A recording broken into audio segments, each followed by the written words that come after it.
Mesdames et messieurs, bonjour et bienvenue au dernier numéro du débat de cette semaine. Le bilan du premier semestre de cette année a indiqué 3815 cas d'accidents, occasionnant 346 morts et 4721 blessés. De plus, on enregistre que plus de 59,82% des décédés sont des motocyclistes. Une situation qui préoccupe les ministères en charge de la sécurité et des transports. Cette préoccupation se traduit par cette volonté d'imposer aux motocyclistes des 2 ou 3 roues un examen de permis de conduire. Cette volonté du gouvernement va ainsi améliorer la sécurité routière et pas cocher, réduire les accidents routiers d'ici 2025. Quelles précautions cette fin d'année pour réduire les accidents? C'est la question qui nous réunit ce matin. Donc vous avez la possibilité de nous appeler sur le 91 09 71 71 ou le 96 61 58 58 avec Stalteco à la mise en onde. Je m'appelle Norbert Djouradi.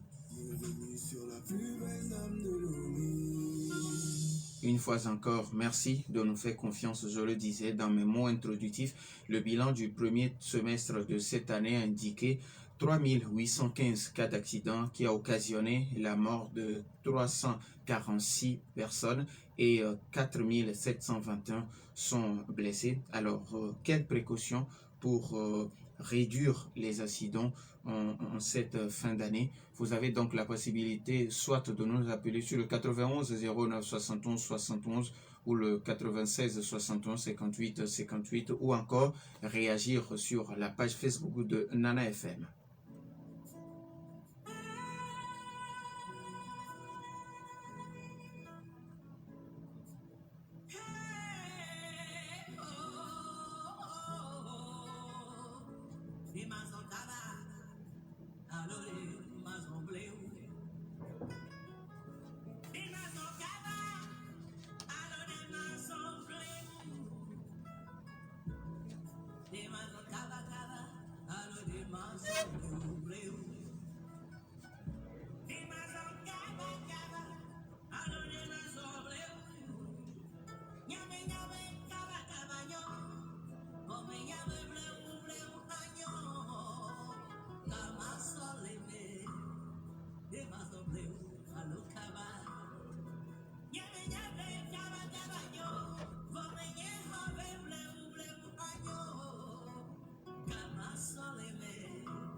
« 91 09 71 71 ou le 96 61 58 58 ou encore sur la page Facebook de Nana FM.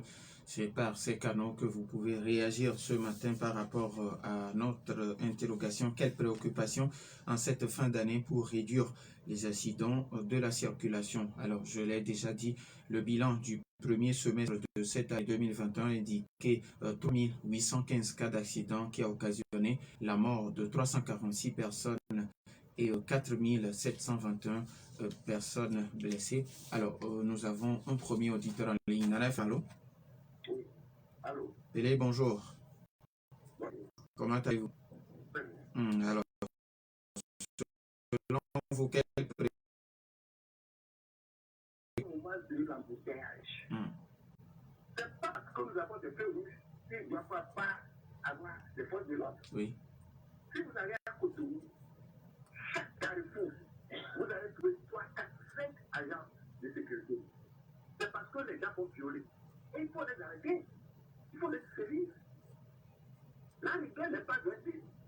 C'est là où il y aura moins d'accidents. Oui. Nos routes ne sont pas bien faites. On le sait. Il n'y a pas de doute là où il doit y avoir des doutes, on le sait. Mais lorsqu'il n'y avait pas toutes ces choses-là, on le voit que nos forces de l'ordre, ils ne préoccupent pas de l'orientation c'est-à-dire orienter le voir là. Prenez le. Allô? Oui, allô? Oui, vous êtes toujours, allez-y. Oui, si vous allez ce matin même à nos bateaux, ce petit carrefour-là, oui. Vous savez que c'est la boutique de Grand Marché. Vous le verrez même, un agent. Les choses sont bloquées. C'est-à-dire, la voie est bloquée, oui. Le marché est bloqué. Mais les agents sont à 20 mètres et ils sont entrés dans la raquette. C'est pas sérieux. C'est-à-dire, le fait de raqueter, comment dire, les pièces, les chauffeurs, tout ça là, mais ça engendre aussi l'accident. Parce que les gens roulent avec des faux papiers. Merci à vous aussi, Pélé. 91 09 71 71 ou le 96 61 58 58. Alors, avant que les auditeurs n'appellent, nous avons notre invité qui nous a rejoint entre-temps en studio. Alors, quelles précautions en cette fin d'année pour réduire les cas d'accident de la route? C'est l'interrogation qui nous réunit ce matin. Nous avons Otto Gunther Pego, il est le directeur exécutif de l'Action pour les victimes de la route. Alors, monsieur Otto Gunther, bonjour. Bonjour Norbert. Merci d'être venu répondre aux questions de nos auditeurs. C'est moi qui vous dis merci. Alors, quand on désigne, on dit transport en commun, que désigne-t-on quand on dit transport en commun?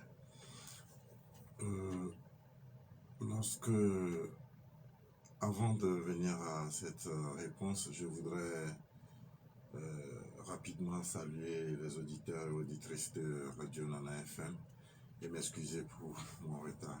C'est la moindre des politesses. Je vous remercie une fois encore pour cette initiative à ce début d'entrée en fin d'année, pour cette initiative que vous prenez pour initier, instruire et attirer l'attention de nos usagers de la route sur les réalités de cet outil qui permet d'aller et venir et qui permet de contribuer de façon positive au développement économique de notre pays. Le transport, de façon générale, est un mode de déplacement, de communication qui permet de déplacer les personnes ou les marchandises d'un point A vers un point B. Cela doit se faire dans le respect d'un certain principe réglementaire et en tenant compte des outils selon le mode de transport. Vous ne pouvez pas aller faire le transport de personnes à l'aide d'une remorque. La remorque, par exemple, un tracteur sert à transporter la marchandise, des équipements, du matériel lourd ou même léger, mais d'un certain volume. Et il y a un type de véhicule qui est affecté au transport de personnes. Alors, lorsque vous êtes dans le cadre d'un transport en commun, c'est-à-dire vous mettez un véhicule à la disposition du public pour les déplacer d'un itinéraire à un autre, soit en agglomération, donc de façon dans un espace urbain, ou en race campagne, du moins au-delà de la ville. Il peut être également inter-État. Vous pouvez quitter Lomé, aller au-delà de Saint-Cassé, entrer au Burkina, entrer au Bénin, ainsi de suite. Donc c'est ça ce que nous pouvons entendre par le transport en commun. Alors, vous l'avez effleuré, vous parlez de réglementation. Quelles sont alors les règles qui régissent la route? La première des choses, je viens de dire que la route est un outil. Et donc la première des choses, la toute première des choses, c'est d'être en mesure de manier ou de manipuler cet outil. Voyez-vous, on n'entre pas dans une profession en improvisant ses compétences ou les impératifs de cette profession. Il faut la maîtriser, il faut la connaître, il faut l'avoir appris au départ. Et donc, la route aussi, hein, en sa qualité d'outil qui facilite aujourd'hui la connectivité, qui facilite l'économie, hein, qui contribue à faciliter, à développer l'économie, parce que où il y a la route, là est la civilisation et le développement. Vous n'avez pas de route, vous êtes enclavé, et peut-être que la couleur de votre ciel sera bleue toute l'année. Et lorsque vous aurez l'opportunité d'aller vers d'autres horizons, vous réalisez que en plus de votre ciel bleu, il y a d'autres couleurs également. Donc je dis la route, d'abord un modèle, un motif d'accès, une raison d'accès à la civilisation. Vous n'avez pas de route, ce n'est pas la peine de vous compter parmi les hommes de notre temps, les hommes civilisés. Voyez-vous? Alors, Monsieur Pego, sur la route, on constate que surtout quand on parle de transport en commun, il y a des véhicules qui transportent à la fois les marchandises et les hommes. Est-ce que c'est autorisé? Oui, on était aux conditions. Donc la première, comme je l'ai dit, il faut d'abord connaître les règles du jeu. Ensuite, il faut s'engager volontairement, hein, de façon volontaire, à observer les règles, ces règles-là. Et il faudrait également qu'il y ait des mesures de sanction lorsque, de façon individuelle, volontariste, vous n'êtes pas en mesure de vous obliger au respect de cette règle, que la loi vous y contraigne. Ouais. Donc nous avons besoin de ça en circulation. Et j'insiste là-dessus, dans la circulation ou en matière de circulation routière, à part le stationnement et l'arrêt, hein, qui sont des infractions lorsqu'elles ne sont pas, ils ne sont pas observées, des infractions commises par l'utilisateur, l'usager. Les autres infractions sont commises en mobilité, hein, en déplacement. Lorsque vous dites que quelqu'un fait la vitesse, il n'est pas sur place, il se déplace et il va au-delà de la vitesse prescrite. Lorsque vous dites que quelqu'un est ivre, il est dans son véhicule, sur une moto, peut-être on peut s'accorder le bénéfice du soupçon en disant que on a perçu, on a semblé percevoir le parfum de l'alcool quand il est passé à moto. Mais que voilà quelqu'un qui est dans sa voiture, est vite fermée, pour se rendre à l'évidence de son état, hein, de son état alcoolique ou non, il faut être avec lui. Voilà pourquoi je dis par exemple que notre circulation au Togo est arrivée à un stade où il faut mettre les outils appropriés. On ne peut plus faire la sécurité, la prévention, la sécurité routière de façon empirique, de façon embryonnaire, de façon... le mot m'échappe, mais ça me viendra. Hein, c'est-à-dire que il faut faire grandir. C'est comme vous avez un enfant qui a 6 mois, qui commence par esquisser les premiers pas, et vous continuez par lui faire porter les habits de sa naissance, que vous lui avez offert à sa naissance. Soit vous voulez en faire un pantin ou vous voulez en faire un comédien. Et donc, la circulation aujourd'hui a grandi. Nous avons des routes, petites ou grandes, nous en avons, bien faites, qui ont coûté. Alors, il faut éduquer les gens à utiliser ces routes de façon à conserver leur état dans le temps et à amortir, à aider le gouvernement à amortir cet investissement. Voyez-vous. Il faut également faire en sorte que ces routes soient utilisées en conservant le nombre, le volume de personnes qui doivent trafiquer sur cette route. Si la route est construite pour 1000 personnes, et ce sont ces 1000 personnes qui doivent aller et venir pour faciliter l'amortissement, et que nous nous retrouvons à 400, parce que 600 sont déjà morts sur cette route-là, est-ce que véritablement, l'arithmétique là, je ne sais pas si je serai en mesure de la résoudre, est-ce que les 400 seront en mesure de fournir le rendement qui doit induire l'amortissement prévu pour et par 1000 personnes? Non. Et donc, on doit œuvrer à ce que même si des gens estiment qu'ils ont droit sur leur vie, alors ils peuvent volontairement entrer en circulation et aller au suicide volontaire et entraîner au besoin d'autres qui n'ont rien à foutre avec leur choix. Il faudrait que le gouvernement, l'autorité se donne les moyens pour traquer ces personnes-là.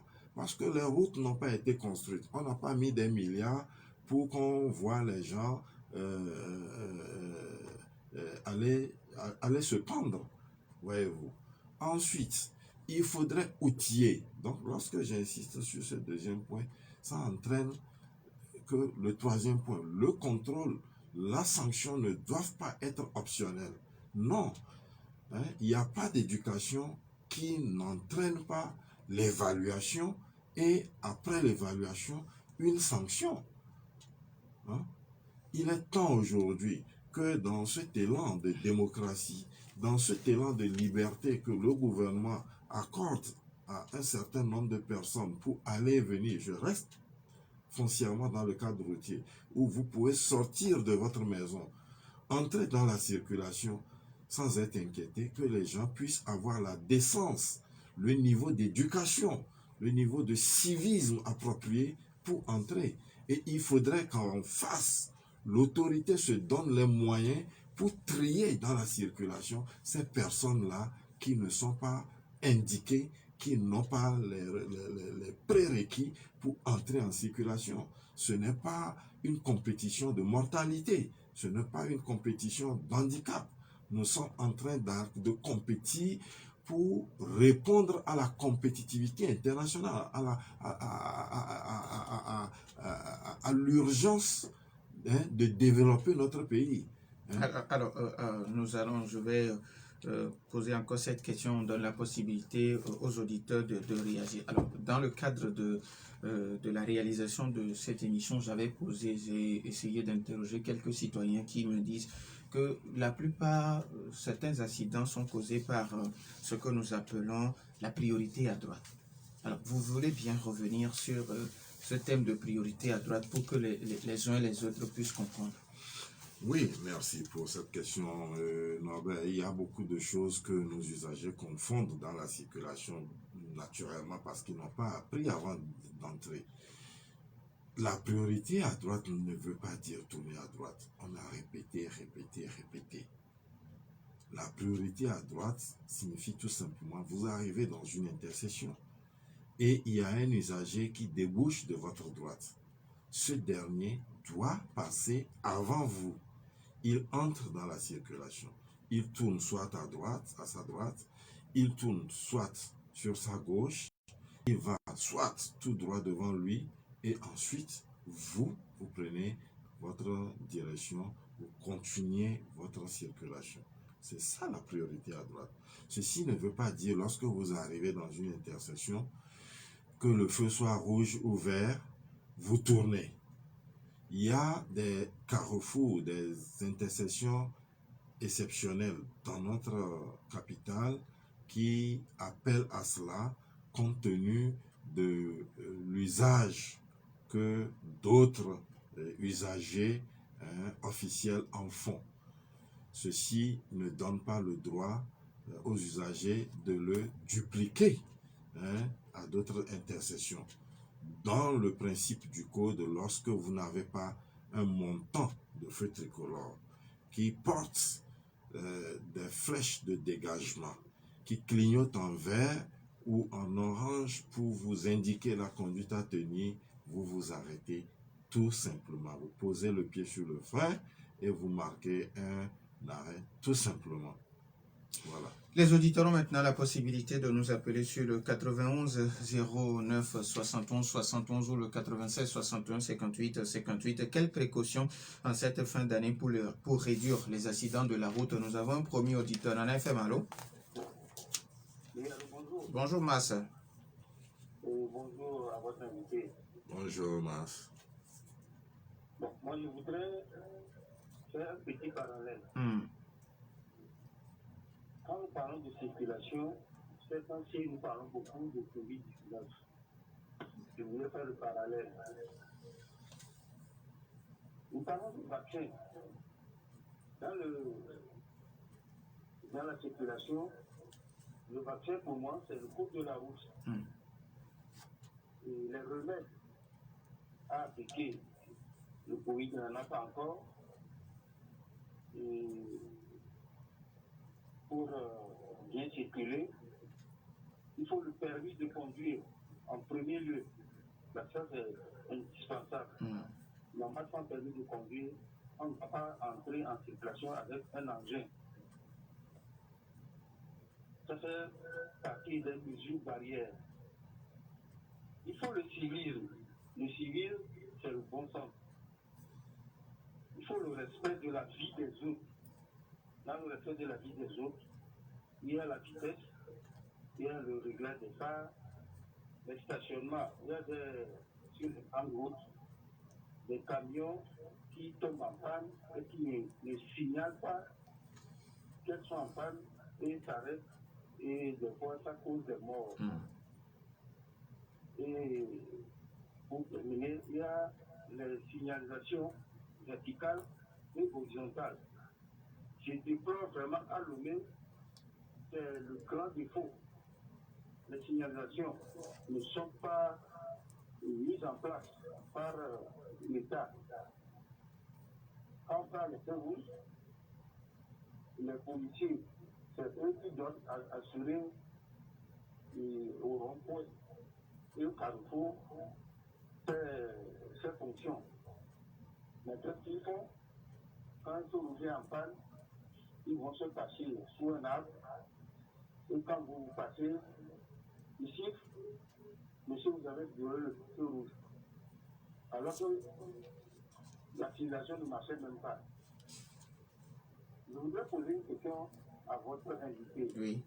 Il faudrait qu'il clarifie pour nous, à propos de la priorité à droite, la dernière question que vous l'avez posée tout à l'heure. La différence entre intersection, rond-point et croisement. Parce qu'il y a vraiment une confusion.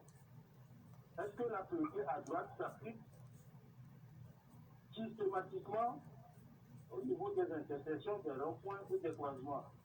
Merci, bonne journée. Bonne journée à vous aussi.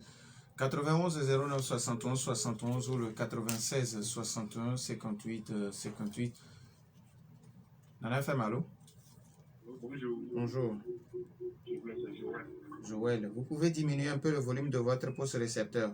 Oui, je vous fais. Ça va? Oui, ça peut aller. Merci beaucoup. Et juste d'abord, je voudrais dire merci à l'invité. Oui. Merci. Et essayer d'intervenir sur deux ou trois points. Tout d'abord, quant à ce qui concerne la sécurité sur nos routes, et cette responsabilité est donnée à nos policiers, surtout de nous gérer sur les routes. Mais force est de constater que à chaque fois qu'ils sont là, c'est pour nous arrêter, prendre de l'argent. Et c'est ce qui cause, parce que ça fait qu'il ne faut plus de contrôle en tant que tel. Celui qui circule, c'est très bien qu'il va donner les 1000 francs là aux policiers. Il ne va plus chercher à avoir son permis de conduire. Il ne va pas chercher à faire du bien, et à placer les clientèles de son véhicule. Deuxième point, j'ai constaté que là où il n'y a plus les feux rouges, c'est-à-dire les feux sont là, mais ils sont tous gâtés. Au lieu que les policiers sont là de 5, 6, comme cela, mais au lieu qu'ils régularisent la circulation, ils ne le font pas. Tout ça crée des embouteillages et de n'importe quoi, et tellement que nous n'avions pas eu d'éducation en tant que telle en matière de conduite de la route au Togo, parce que j'ai constaté que depuis 1967 jusqu'à 1990, c'était seulement l'éducation civique qu'on nous donnait, c'était seulement applaudir et se berner devant le chef de l'État. De 1990 jusqu'à nos jours, il n'y a plus d'éducation physique, même dans les écoles. Et ceux-là qui s'efforcent à le faire n'ont pas de financement. Je suis certain que même notre invité peut être d'accord avec moi qu'ils n'ont pas de financement pour pouvoir éduquer la population concernant le code de la route. Tout cela mélangé, il faut imaginer. Quand vous savez, il y a toujours des brebis galeuses, au moment où il sait qu'il n'a pas son permis, mais il sait conduire, il peut mettre son véhicule sur la route. Et c'est que si le policier l'arrête, va lui glisser 1000 francs. Voilà, il ne va pas chercher à avoir son permis de conduire. Voilà que les trucs se passent sur la route. Donc, si il faudrait toutefois nous aider à ce que les policiers vont bien faire de meilleurs sentiments. Merci beaucoup, M. Joël. On prend le dernier auditeur. Nana FM, allô? Bonjour, mon directeur. Papa Siviti, comment allez-vous? Bonjour, président. Bonjour, papa. Vous savez, vous venez de dire qu'on ne va pas à la course, à la compétition pour la mort que Dieu vous bénisse. Ce qu'il y a, c'est la conscience de l'homme, le cœur de l'homme. Vous avez le permis. Si vous n'êtes pas conscient, vous ferez le snobisme. Les gens, malgré celui qui n'avait pas une voiture ou bien il allait à moto, il veut qu'on sache qu'il est dans une voiture. Il te permet, avant que les femmes, aujourd'hui la femme, quand elle est là, non, elle ne s'occupe pas des autres. C'est comme ce coronavirus, il faut se soucier des autres. Si vous êtes là, non, c'est vous créez les maladies, les accidents, c'est pour faire partir les autres dans l'au-delà. Nous demandons, que le gouvernement, le ministre des Transports, les feux rouges dont les gens parlaient, circuler. L'homme n'est plus concentré au niveau de bain, les quartiers là, Niconacoin, et le quartier des étoiles, c'était tout. Ça se limitait au boulevard circulaire. Vous voyez maintenant, au lieu de 80 000 personnes, c'est 7 millions ou 8 millions. Même directeur, c'est difficile, c'est tout pour que les contrôles. Les policiers, c'est pas tous qui sont mauvais. Certains cas, moi, ils rencontrent, vous avez voulu demain la statistique, c'est pas, pardon, mettez, et je dis que vos épaules soient agrandies. Mais vous voyez, certains, au lieu de faire le contrôle, même sur les trottoirs, venez voir la idolésie. Les policiers, ils viennent, ils s'arrêtent, ils courent, ils ne font rien. Maintenant, il faut ceux qui travaillent là, ils continuent. Ceux qui ne veulent pas conscientiser, moi, ce n'est pas l'argent qu'ils prennent. S'ils prennent l'argent et ils font du bon travail, ce n'est pas un bon problème. Et ce n'est pas un mauvais truc que les gens soient en vie. Merci beaucoup. Merci à vous aussi.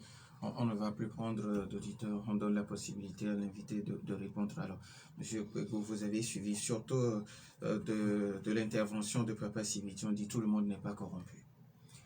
Oui, Norbert, je voudrais dire merci à nos trois intervenants et d'ailleurs à ceux qui sont intervenus avant mon arrivée en studio.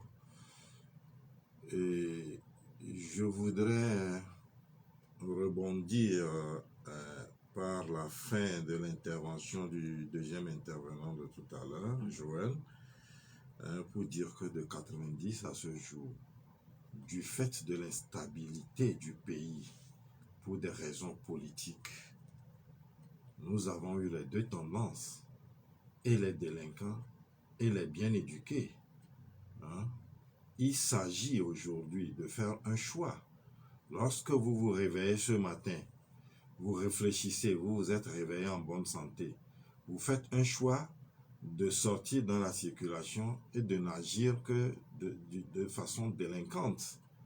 Ou vous faites le choix de sortir, d'entrer dans la circulation, bien de commencer même depuis votre maison et de vous comporter comme une personne bien éduquée.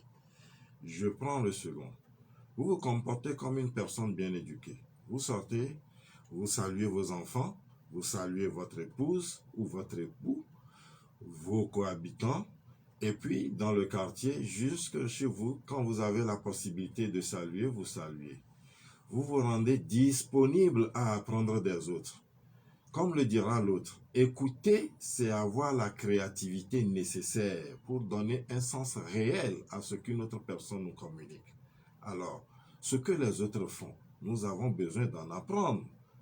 Ce que nous savons, nous le savons déjà. Donnons du temps aux autres de nous instruire. Ça, le Togolais ne le fait plus. Des trois intervenants, je n'ai pas entendu quelqu'un dire qu'un policier a violenté quelqu'un pour lui soutirer de l'argent.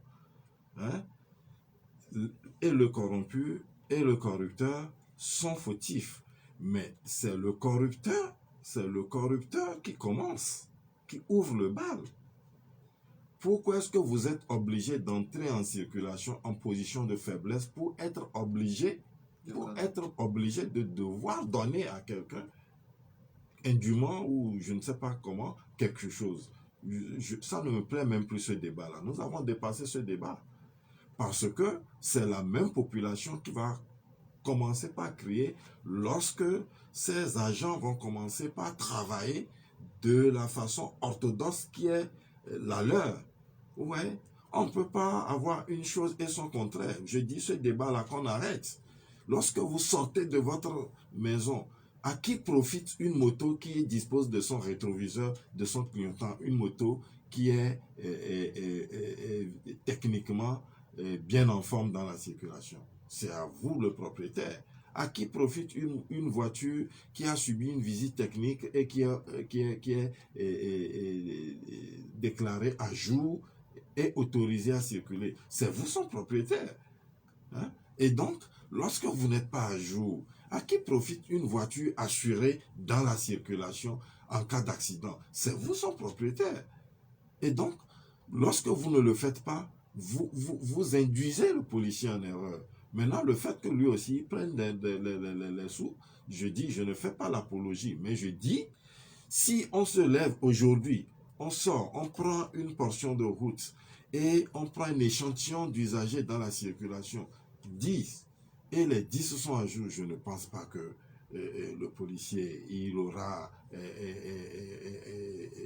une justification à soutirer de l'argent. C'est parce que le policier est conscient que dans la circulation, il y a des gens qui ne sont pas à jour, que lui aussi, il s'arroge ses vertus, je dis bien qu'il s'arroge ses vertus maladroites. Je pèse bien mes mots. Et donc, pourquoi vous, usagers, vous arrivez dans le carrefour, dans une intersection, et vous violez le feu? Pourquoi? Est-ce que vous devriez le faire? Est-ce que c'est prévu par le code? Est-ce que le bon sens, l'intelligence, la valeur d'une personne qui met du sel dans son plat nécessite que vous entrez dans une intersection, dans un croisement, tout ce que vous voulez, et puis vous fâchez cela? Non. Alors, si au départ, vous avez manqué à la responsabilité individuelle de vous conformer au bon sens, ben, lui, il sera là et au-delà d'agir comme cela se doit, il choisit ce qui l'arrange. Je ne fais pas l'apologie, j'insiste là-dessus, mais je dis, j'envoie tous les Togolais à leur responsabilité et je dis, sortez des engins à jour dans la circulation et on verra. Comportez-vous de façon bien éduquée, bien civique, à la lumière du code de la route dans la circulation et on verra s'il y aura un policier ou un agent qui est destiné à réguler la circulation qui va vous soutirer des sous. Je ne suis pas d'accord avec quand bien même c'est un fait réel, je dis qu'on arrête. Qu'on arrête ça. Mars qui parle de permis de conduire qui est un élément très indispensable. Je l'ai dit d'entrée, on n'entre pas dans une profession, hein, on dit avis d'appel à candidature, et puis quelqu'un vient et vous dit, bon écoutez, Norbert, dans votre société, dans votre établissement, j'ai lu votre publication, écoutez, donnez-moi ce poste, j'apprendrai à la comptabilité après. Non, il vient, hein, et il est muni, équipé de son diplôme d'un papier qui atteste qu'il est passé par un centre de formation, une école, et il est en mesure d'assumer les fonctions que vous lui confierez.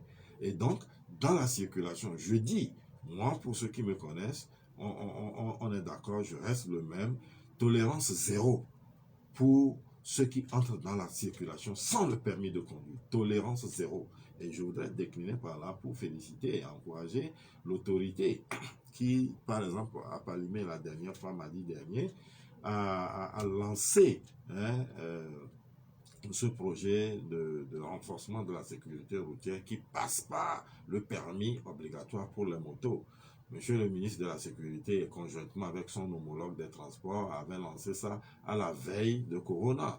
Et le processus était bien suivi lorsque ce Corona a débarqué dans notre pays, dans le monde. Je remercie Dieu que ce projet n'est pas resté dans les tiroirs, il continue son petit bonhomme de chemin. Et je dis, les forces ou bien les personnes affectées, qui seront affectées au contrôle, doivent être rigides, même si c'est moi-même qui sors dans la circulation et qu'il s'avère que je circule avec un permis non à jour, que la sanction pèse. Voilà. Et c'est en cela que nous allons moderniser, nous allons assainir notre circulation. Alors, par rapport aux questions de masse, parce qu'il nous reste pratiquement 2 minutes, la différence entre un rond-point, une intersection et un croisement. Une intersection, c'est la croisée de 2 voies. Hein? C'est la croisée de 2 voies.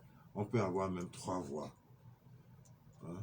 Là où vous avez 1 ou 2 voies ou plus qui se croisent, vous êtes dans une intersection. Lorsque cette intersection est meublée d'un sens giratoire, vous êtes dans un rond-point. Le sens giratoire, c'est des routes qui débouchent dans un rond-point. Hein, on met un dispositif au centre, hein, et autour duquel doivent graviter les autres usagers. Vous êtes en présence d'un rond-point. Et lorsque vous êtes en présence d'un rond-point, la conduite à tenir est le C2, le passage. Il ne s'agit pas de priorité à gauche parce que dans le code jusqu'à notre siècle où nous sommes aujourd'hui, il n'y a qu'une seule priorité, c'est la priorité à droite, un point et trait, et qui s'applique dans les intersections. Je viens de le dire, vous prenez la route, vous arrivez et vous avez une autre voie qui quitte votre droite, traverse votre voie et va vers votre gauche. Hein? Et un véhicule débouche dans cette voie de droite, vous laissez passer ce dernier et vous continuez après lui. Vous avez 30 secondes pour votre mot de la fin. Oui, pour le mot de la fin, il faut nous donner le temps suffisant pour ces genres d'émissions. Pour le mot de la fin, je dirais que j'appelle nos concitoyens d'abord à la responsabilité individuelle. Je dis, tu ne peux pas être maire, tu ne peux pas être père. Avant de sortir de la maison, tu cries, tu donnes des instructions. Faites ceci, faites cela, ne faites pas ceci, ne faites pas cela. Et une fois dans la circulation, tu te fais traiter comme tu as traité tes enfants. C'est de l'irresponsabilité absolue. J'appelle nos concitoyens à être responsables. Et quand je dis nos concitoyens, il s'agit de l'individu qui circule, l'usager. Il s'agit de l'agent qui est préposé pour faire son travail.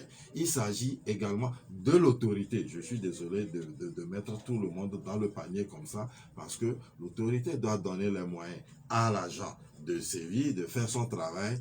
Il doit donner les moyens à l'usager de bien circuler et il doit se donner à lui-même les moyens de taper et sur le policier et sur l'usager lorsque l'un de ces deux viendrait à ne pas observer les règles de la circulation. Nous disons merci à M. Otto Günther Pego, directeur exécutif de l'Action pour les victimes de la route. Merci à vous aussi pour votre fidélité d'écoute à Nana FM. Fin de ce débat mis en onde par Stan Teko. Je suis Norbert Djouradi. Bonne suite de nos programmes.